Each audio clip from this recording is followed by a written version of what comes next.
जो हमने एक बड़ा आरोप भी लगाया था कि अमित शाह के पास, जो देश के माननीय गृह मंत्री हैं, 1 अरब रुपया ऑन पैसिव के रुपया भी दिया गया था, पर्ल वाइन के रुपये भी दिया गया था। तो पार्टी फंड के नाम पर ये बड़ी कंपनियां एक बड़ी राशि दे देती है और खरबों रुपया लूट लेता है। जहां 30,000 करोड़ की लूट हो, उसमें से 100 करोड़ यदि किसी पार्टी में दे ही दिया गया, बड़े राजनेता को दे ही दिया गया, तो उसी में दर्ज करा जाता है कि आज भी देश के माननीय प्रधानमंत्री सीबीआई जांच का आदेश नहीं दिया है। और यह दर्शाता है, क्योंकि हम पहले भी चर्चा किए हैं कि यह व्यक्ति करोड़ों करोड़ रुपया भाजपा के भी फंड में दिया है, और फंड में ही नहीं दिया है, ये एक सामान्य आदमी भ्रष्टाचार से इतनी बड़ी कुसंपत्ति बना लिया कि इसने अपने पत्नी को दिल्ली से एक बड़ा फंड भाजपा में देके और बड़ा खर्च करके पार्षद भी बनाया है। इसकी भी जांच होनी चाहिए। हमारे साथ अखिल भारतीय अपराध विरोधी मोर्चा के राष्ट्रीय अध्यक्ष धर्मेंद्र सर हैं। क्या कुछ कह रहे हैं सर? 30,000 रुपए का ठगी किया गया है हमारे देश में। अमेरिका की कंपनी पर्ल वाइन कहने के लिए अमेरिका की कंपनी है, लेकिन सच्चाई है कि अपने ही देश के कुछ फ्रॉड के द्वारा अमेरिका के नाम पर पर्ल वाइन इंटरनेशनल कंपनी बनाई गई थी, और कंपनी में उसने रखा था कि सिर्फ 2250 रुपये आप देंगे और आपको 32 लाख रुपया मिलेगा। यह प्रलोभन लोगों को इतना आकर्षित किया कि अपने देश के 1 करोड़ से भी अधिक लोग इस सिस्टम से जुड़े। कुछ लोग तो प्रलोभन में आके 2-2, 5-5, 10-10 लाख रुपया भी इसमें इन्वेस्ट किया। और ये पर्ल वाइन जो कंपनी अमेरिका की बनाई गई थी, ये अपने ही देश के फ्रॉड नीरज गुप्ता थे, वीरेंद्र सिंह मेहरा थे, कुलदीप शर्मा थे, अजय मोहित चौधरी थे, बलदेव सिंह चहल थे। ये 5 मेन इसके फ्रॉड थे, जिन्होंने अमेरिका की कंपनी, कुछ पेपर भी उसका बनाया था, क्योंकि अपने देश के लोगों में अमेरिका, इंग्लैंड कहने का तात्पर्य कि बाहर की कंपनी बताने से लोग के अंदर एक विश्वास बनता है, और ये विश्वास लोगों में बना, और लोगों ने सिर्फ 2250 को रिस्क लेके 1 करोड़ से अधिक लोग जुड़ गए। कहने का तो मैंने कुछ लोग लाखों रुपया भी लगाए। और इस मुद्दे को लेके 1.5 साल पहले हमने देश के माननीय प्रधानमंत्री और माननीय वित्त मंत्री को पत्र लिखा था कि ये अमेरिका की कंपनी बताया जा रहा है और ये सारे फ्रॉड अपने ही देश के हैं। और 30,000 करोड़ रुपया तो जो डाटा में बहुत जल्द से आया है, कुछ लोग तो बता रहे हैं कि ये 30,000 करोड़ ने 1 लाख करोड़ से भी अधिक की राशि हो सकती है, तो वो तो जांच का विषय है। इस मुद्दे पर हमारे तरफ से, अखिल भारतीय अपराध विरोधी मोर्चा की तरफ से, जब इस मुद्दा को लेके सरकार के पास रखा गया, और बार बार इस बात को हमने रखा है, और कुछ लोग हमारे कहने के कारण न्यायालय में भी गए, तो अखिल भारतीय अपराध विरोधी मोर्चा के प्रयास से सरकार ने तो अभी तक कार्रवाई नहीं की है, लेकिन न्यायालय द्वारा कार्रवाई शुरू हो गई है।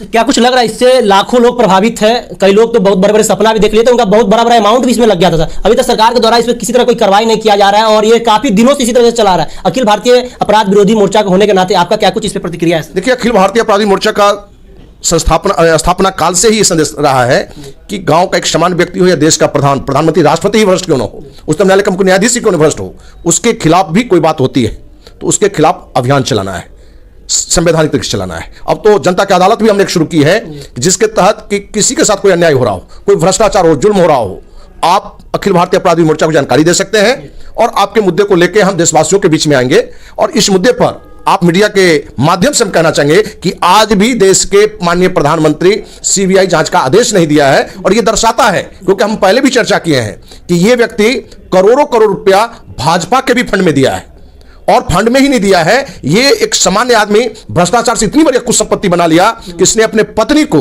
दिल्ली से एक बड़ा फंड भाजपा में देके और बड़ा खर्च करके पार्षद भी बनाया है। इसकी भी जांच होनी चाहिए। आप जिन लोगों का नाम लिए, नीरज चोपड़ा, नीरज गुप्ता, वीरेंद्र सिंह से तमाम जितने भी लोग लिए, क्या तीन बड़े पार्टी से कहीं बड़े वर्तमान सरकार है क्या, उनका हाथ उनके ऊपर है, जिसकी वजह से अभी तक वो बच रहे हैं कई सालों से? देखिए, अपने देश में किसी भी पार्टी की सरकार हो, ये हम देशवासियों को एक जानकारी देना चाहते हैं। आप बड़ा फ्रॉड कर रहे हैं, और सत्ता वाले पार्टी को एक बड़ा फंड, विपक्ष वाले को थोड़ा छोटा फंड, ये आप देते रहते हैं, तो जांच लंबे समय तक आपको नहीं होता है। यदि जनता की तरफ से या संस्था की तरफ से यदि एक बड़ा अभियान नहीं चलाया जाता है, तो इस तरह की मुद्दा दब जाता है। और उसने पर्ल वाइन के नाम पर लूट किया, और जब उसका हम विरोध करने लगे तो बाद में उसने पीवीसी मेटा टोकन एक लॉन्च कर दिया, उसमें भी अरबों रुपया लूट किया। मैंने पर्ल वाइन के बाद जो थमे नहीं, फिर से पैसा दूसरा एक नाम देके पीवीसी मेटा टोकन करके उसमें भी अरबों रुपया की लूट हुई, और उसमें इन सारे काम में राजसत्ता को पैसा जाता है, बड़े अधिकारी को जाता है। यही कारण है कि इस तरह के जो भी माफिया लोग हैं, जो फ्रॉड लोग हैं, उन पर आज तक कार्रवाई नहीं हुई है। खुशी की बात है कि दिल्ली न्यायालय ने इस मुद्दे पर कार्रवाई के लिए काम आगे बढ़ाया है। तो अखिल भारतीय अपराधी मोर्चा को इस बात की संतुष्टि है कि एक बड़ा अभियान चलाने के बाद सरकार की ओर से न सही, लेकिन न्यायालय के अनुसार कार्रवाई शुरू है। आपके माध्यम से देशवासी जो भी लोग पर्ल वाइन में या पीवीसी मेटा में लूट चुके हैं, आप संपर्क करें, धनवंत सिंह राठौर, राष्ट्रीय अध्यक्ष, अखिल भारतीय अपराध विरोधी मोर्चा। मोबाइल नंबर नोट कर सकते हैं 9835043339। आप जो भी लोग पीड़ित हैं, आप हमें फोन करें, और आप ही नहीं बल्कि किसी भी कंपनी से फर्जीवाड़े में आप ठगे गए हैं या किसी भी मुद्दे पर आप के साथ जुल्म हो रहा है, किसी प्रशासनिक स्तर पर हो या किसी भी स्तर पर, तो आप संपर्क कर सकते हैं। जो हमने एक बड़ा आरोप भी लगाया था कि अमित शाह के पास, जो देश के माननीय गृह मंत्री हैं, 1 अरब रुपया ऑन पैसिव के रुपया भी दिया गया था, पर्लवाइन के रुपये में दिया गया था। तो पार्टी फंड के नाम पर यह बड़ी कंपनियां एक बड़ी राशि दे देती है और खरबों रुपया लूट लेता है।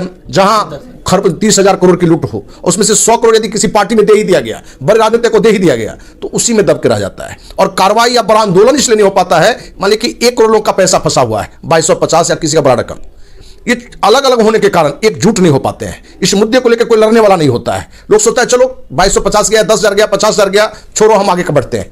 और जो सत्ता में बैठे हुए लोग हैं, जो प्रशासन में बैठे लोग हैं, उनको ये भ्रष्टाचारी पहले ही इतना पैसा दे दिया है जिसके कारण उनका मुंह बंद रहता है। तो क्या कुछ लग रहा है सर, आप बहुत बड़े पार्टी पे ऊपर इल्जाम लगा रहे हैं, अमित शाह जो कि देश के गृह मंत्री है, भाजपा के ऊपर लगा रहे हैं, क्या किस बेसिक पे सर आप ये उनके ऊपर आरोप लगा रहे हैं सर? देखिए, पूरे देश को ये पता है कि खरबों की लूट है जी, और उस लूट की जांच के लिए हमने सीबीआई जांच की मांग की। तो माननीय प्रधानमंत्री गृह मंत्रालय से सीबीआई जांच का आदेश होता है और आदेश नहीं देना, और हमने आरोप भी लगाया और चुप्पी साथ देना प्रधानमंत्री का या गृह मंत्री का, तो ये दर्शाता है कि इस भ्रष्टाचार में कहीं ना कहीं वो लिप्त है। डर नहीं लग रहा है सर गृह मंत्री के ऊपर? देखिए, जब आप समाज सेवा के लिए निकले हैं तो डर भय को आपको निकाल के चलना पड़ेगा। और जब से हम 1995 में अखिल भारतीय अपराधी मोर्चा के तहत सामाजिक काम में आए हैं, तो हमने पहला संकल्प लिया था, न डरेंगे न किसी लोभ में फंसेंगे।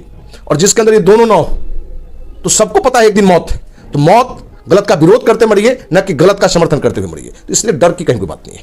चलिए, तो आप देख सकते हैं कि हमारे देश में 30,000 करोड़ से ज्यादा का घोटाला होता है और अभी तक सरकार इस पे किसी तरह कोई कार्रवाई नहीं की। हालांकि इनका कहना है कि कोर्ट ने इस पे संज्ञान लिया है, बहुत जल्दी इसका कोई फैसला आने का संभावना है। और बाकी आप लोग क्या कुछ सोचते हैं इस तरह के तमाम घोटाले को लेकर के, जो अभी भी सरकार आवाज नहीं उठाती, सरकार इस बातों पर चर्चा करने से डरती है, आखिर क्या कुछ कारण है? आप लोग जो कमेंट बॉक्स के माध्यम से बताइएगा। देखते रहिए बिहार 24। धन्यवाद।